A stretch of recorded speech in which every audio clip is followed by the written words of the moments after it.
Hey everybody, Preston Brent here with our weekly roundup brought to you by our Trader User Group. This is for the week ending the first day of June 2018.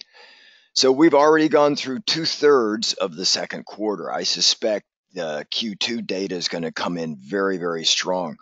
What I've got on the screen here is a daily chart of the mini S&P futures.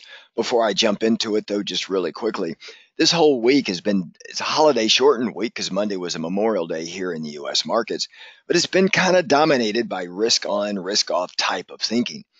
And I suspect this is going to continue all the way through the summer months here. So we're going to have periods where volatility is asleep, and then other periods very quickly where volatility wakes up and moves up over 14, 15, maybe even over 20 or 30. And as we know, or what we've possibly seen already this year, the pain of market volatility and primarily political uncertainty, can really destroy sentiment, consumer confidence in the markets, and just turn any market on its end and roll it over very quickly. I am still of the belief that the markets are under the auspices of the 5 T's. I call it technology. Technology seems to be leading the way. Tightening, that would be the interest rate tightenings. Right now, the market is priced in 2 more rate hikes for the year, not 3, by the U.S. Fed, and then everybody else will follow along. Tariffs, we're seeing that now, on again, off again tariffs. And then, of course, the other 2 T's that round out the 5 T's would be what I call collectively the Trump tweets. So all of these things have added a bit of agita for the markets, or what I call market mania. And it's going to be like that through this year, through this summer. Last summer, if you recall, 2017 was a very quiet, slow grinding higher market for the entire year.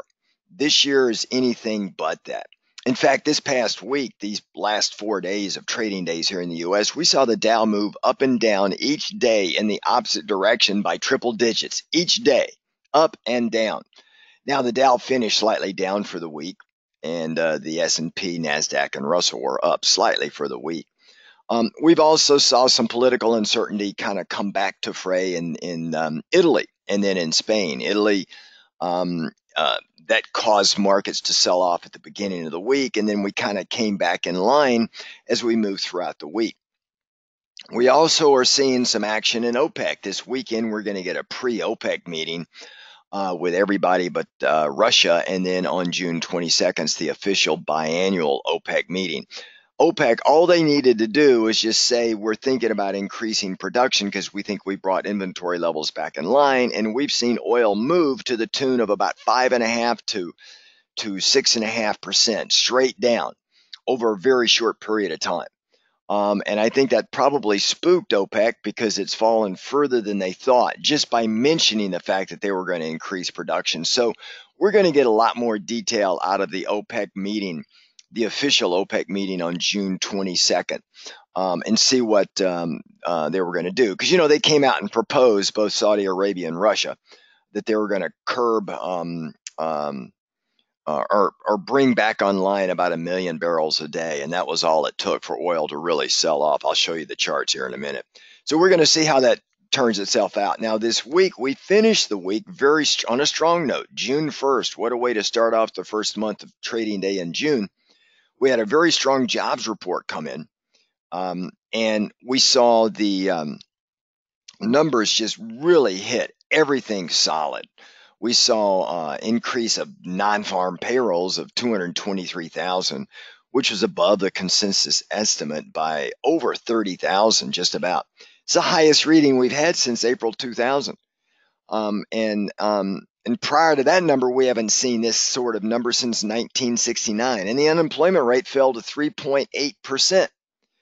And that was the lowest rate we've seen since the year 2000. So very strong job numbers. All sectors finished in the green on the day, on Friday.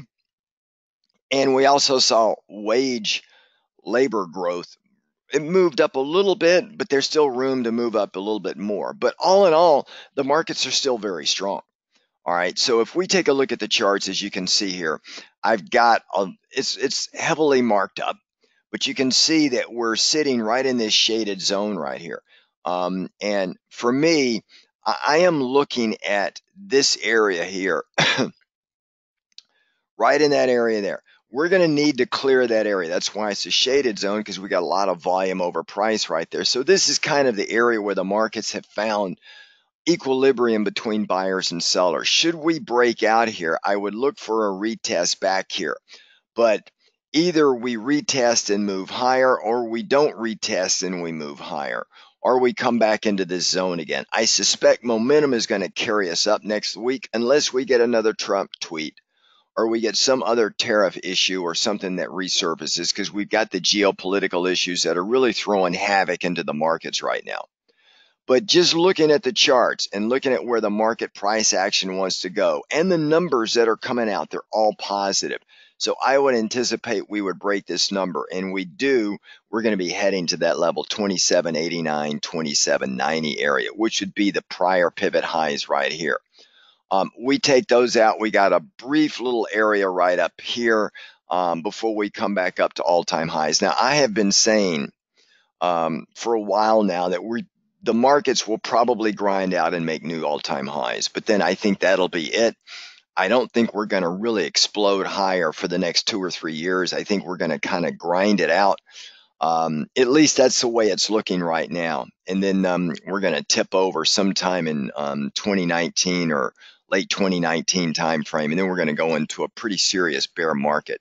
It's setting itself up for that. But just understand the markets can always grind higher than you anticipate, which will make the pullback even worse into a bear market. But this is what we're looking at right now, and all we trade is what we see right now, and what I'm seeing right now is more upside action. Grindingly so, it's still going to continue to be choppy. You can see this range right here. You know, we've been in this range since for about 3 weeks now, and it's just up, down, up, down, up, down. And then we've come down and we tested perfectly the 2018 open price earlier this week. And then we bounced hard off of it, and now we're at the top of the range. So we visited the bottom of the range and the top of the range in this holiday shortened week here. You know, so, and we're at the top of the range now as we went into close today. I'm looking at the MACD. Should it cross here above the 0 line, that'll be a very strong, another strong confirmation. But I do believe this is where we're headed right now, 2790 area. All right, that at least that's the way the charts are showing us.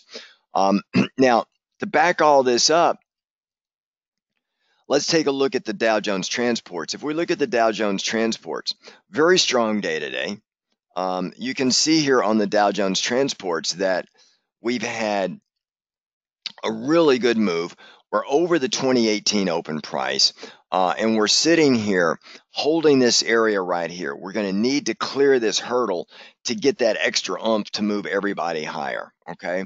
I just think we're in this consolidation mode. You can see every time we come down to the 50 EMA, we've moved, or I'm sorry, the 200 EMA, we've been able to take it out and move higher, okay? So, and let me just see here. Let me just come on here, and I'm going to just check and edit my chart here. And just, I'm going to add in the 50 EMA. Do I have the 50 EMA in here? No, I do not.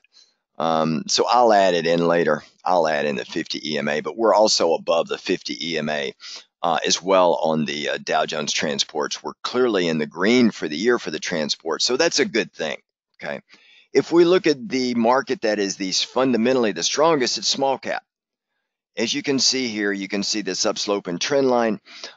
We made all-time highs in the Russell on Thursday before we closed down a little bit, and then Friday we regained where we gave up on Thursday, and we're near our all-time highs of 1654.20. All right, so we're near these all-time highs. I had this area marked for quite some time as where we're going to run into a lot of resistance. For those of you Elliott wave theorists out there, that would be an Elliott wave 5, and that means it's just going to be very, very difficult to get up above here. I think the Russell caught up with everybody else, because if you'll recall, I was talking about the play early in the year was to be long the Russell and short the Dow, or short the E-minis, because the Russell was the lagging indicator, and the E-minis at that time was the leading indicator, or NASDAQ. But I wanted to, I had suggested shorting going long the Russell and shorting the E-mini S&P. But here you can see we're up in this area here. I suspect we're going to be chopping around a bit. I think other indexes are going to catch up. If we look at NASDAQ, so notice how close we are to the all-time highs in the Russell. If we look at the NASDAQ, it's made a great move as well. We're near the all-time highs here as well. You can see here we're moving way up. We're almost near the 72.1450, which are the all-time highs for NASDAQ. So we're well north of the open price of the 200 EMA. Everything is just looking very good. So as we bound higher, and we got a cross in the MACD well north right here of the zero line, right? So that again is just extreme bull, right? All the technology stocks are looking very strong. We're in a number of stocks, especially some smaller ones that have just been moving really strong for us, 5-10% a day, which is really great. So this is kind of where we're sitting here on NASDAQ. Now, if we look at the worst performer, it's going to be the Dow. And if you look at the Dow, check this out, folks. We are underwater. We're still in the red for the Dow futures for the year. The opening price for the Dow futures was 24,735. And we finished at 24,647. Okay.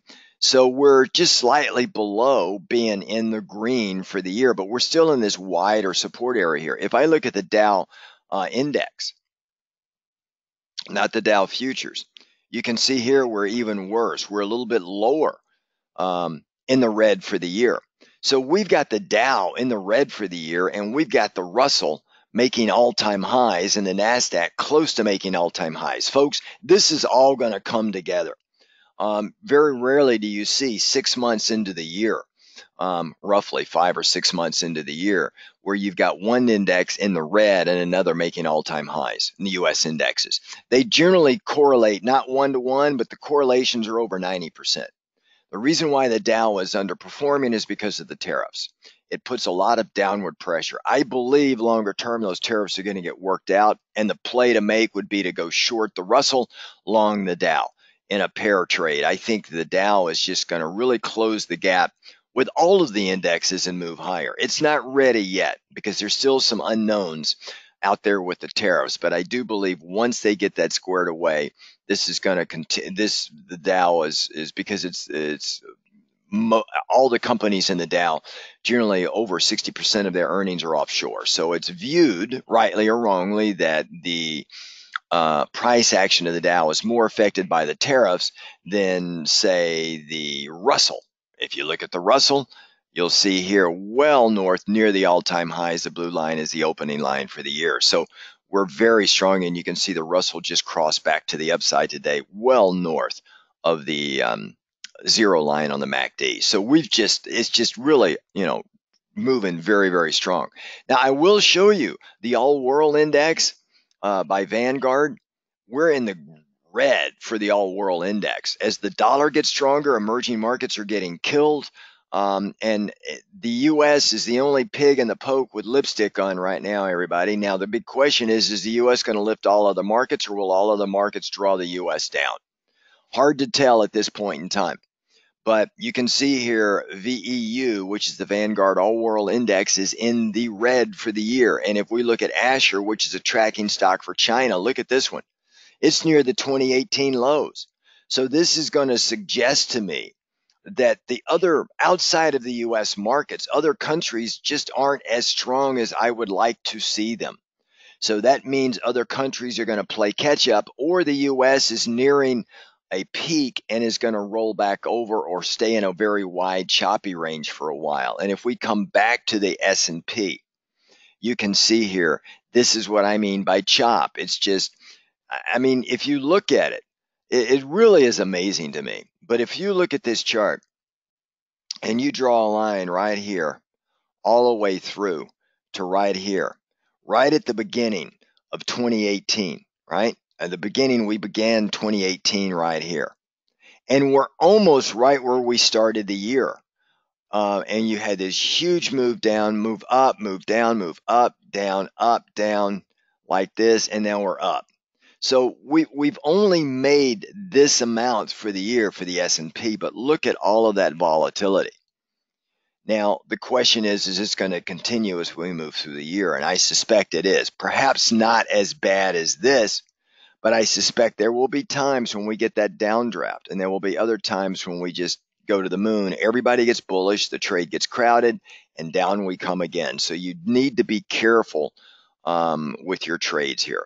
But that's just kind of what we're saddled with this at this point in time. And of course, if we look at volatility, volatility came in just a little bit today. I am testing out a new volatility trading method. It's done very well for us. And you can see here volatility when we kicked off the week this week, the VIX was up around close to 19, just slightly under 19 around the 1878 area. And then the VIX closed the week at 1346. So the VIX has traversed from Tuesday of our opening day on this holiday shortened week up all the way back down again into the green zone. I think it's going to continue. I think we're going to still have a lot more chop, but we've got a nice way of trading volatility. For those of you that aren't members, you might want to come on in and check it out. It's just that alone will pay for the membership in our group. We're also running the option masters, so that is just running along really cool also in how we do these trades. You'll notice my vol chart is color coded. So it just basically says when you're in these different zones, there's different things to keep in mind, different strategies to play, those kind of things, especially for those of you option traders that are out there. Now, if we come down and look at treasuries, bonds is kind of doing what we had talked about. After this big move up, I had said up in this area here, you'd rather be a seller of bonds than a buyer. Okay. And that's proving apropos. You can see this 3, 4, 5 Elliott wave pattern here. This formed our low. Now I had this anticipated low projected way back at the beginning of the year here. Actually in March, I had projected the low around 141 and we actually came down to 140. So I missed it by one handle, but when I made that forecast, we were up around 146. So this was a good move down to our support area. And then any move up here to me is just a overbought situation in the bond market, and it deserves to be sold off a little bit. And that's kind of what happened. Okay. If we come into currencies, well, let's look at the dollar. Again, this is another one that I'm talking about here. You can see here when we broke this. Now, my wider support zone in the dollar was calculated back in 2017, and we actually blew below it. But then when we broke out of this range here, I said, guys, the dollar is going to do what everybody doesn't expect, and it's going to run higher. And we broke out of this range right here. And once we broke out of that range, the trade was to go long. All right. When we took out the opening price for the year, you can see how it consolidated a bit. It moved up and then consolidated and then took out that level there, used that as support point to kick us up even higher. So that was the trade, or to be short the euro dollar or just be short the euro, right? I mean, that was kind of how you wanted to make that play. Now, if we look at it now and just kind of draw a bead on where can the dollar go, you can see here that the dollar is just in a larger consolidation zone here. All right. And the dollar is really not reacting like it just woke up from a long sleep and going, oh, yeah, the Feds are going to be raising their rates, so we need to go up. That's not what's happening. The dollar is called the dollar index for a reason. There's 5 other currencies that drive the dollar index. It's not the dollar per se. Okay. So when you're trading this, you're not actually trading the US dollar, although that's the way it works out to be. Because what you're doing is you're trading the direction of the euro, which makes up about 58% of the value of this index. So generally where the euro goes, the dollar goes in the opposite direction. So if we look at the euro, you will see it was near all-time or 2018 lows down in this area here. So it looks just like the dollar, but only in reverse. Now, I didn't think the euro would go this low. I thought the euro would stay around 118, 117 area, but it actually blew through it. Now, have the lows been made for the euro for 2018? Not really sure yet. There's still a lot of political risk over in Europe, primarily in Italy, as I said earlier. And now we got another potential event going on in Spain as well. So we have to pay close attention to them. And even though the interest rates came in a little bit, the big move on Monday and Tuesday in the markets really caused a lot of panic and fear all across Europe in the debt market for fear of another potential contagion, which would be 10x the size of Greece. If you guys remember Greece in 2011. So this is going to stay in this choppy mode here until we get a little bit more clarity on what's going on in Italy and then possibly in Spain. And it may be a while because they're not going to have elections again until the end of the summer, early fall. So again, the big key here is, will the people that win the political event in Italy and Spain be Eurosceptic, or will they favor the euro? So that's what's going to kind of drive where the euro goes. And then where the euro goes, the dollar's going to go in the opposite direction. Now, the other one that's been interesting is the British pound. You can see here we've been in this channel since the Brexit, and we've been long the British pound. Every time it gets towards the top of the channel, you want it to be a seller, or wait for it to get towards the bottom of the channel and then be a buyer. And then up in this area here, selling, and then I thought it would come right into the middle of the channel, but it just kept right on going. So now, because it's broken this channel, all bets are off. And notice it's created and printed a 3-leg. So when it prints a new Elliott wave pattern here, right? This new pattern, Elliott wave pattern right here, means that we could possibly run up, do a test, and then we can look for a possible further move down here until we find a more reasonable bottom. I'm not really sure if that's what it's going to do at this point in time. We got to watch and see just how far up in this counter trend move the British pound is going to go. But it really had a severe sell-off here. And we did get, however, a bullish divergence trigger. All right. And if you look at this, we got a bullish divergence trigger on the 31st. That was yesterday, which would suggest a little bit of a counter trend move here, which is what we're going to get. And we'll probably get it all the way back up to this 135 area, because I think this sell-off in the pound was a bit much. And this is a daily chart. All right. So you can just see just how big this thing came down. I think it's going to move back up into the 135, 136 area, consolidate, and then let's see what's going to happen from there. Okay. The yen is a currency that's a place of safety, just like bonds.